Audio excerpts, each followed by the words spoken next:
ChatGPT 4.0 login. How to log in ChatGPT 4.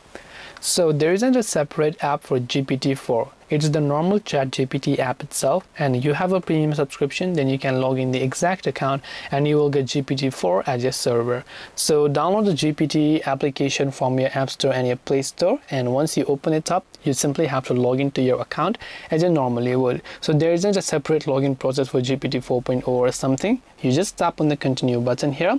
Now here you can see it says me to sign up, but what I can do is I can simply tap the two lines option there, go to login or sign up, tap on login instead, and I can choose to log in with my, let's say, Microsoft account or my Google account or my Apple ID. If you have an independent account, you can enter your email, tap on the continue option to log into your ChatGPT 4 account, or you can also tap on continue with Google, which in my case I have directly linked with Google, so I'll select that and then I'll be able to continue them, and this way you'll be able to log into ChatGPT 4. Hope this video is very helpful. If you have got any more questions, feel free to also leave them down in the comment section below.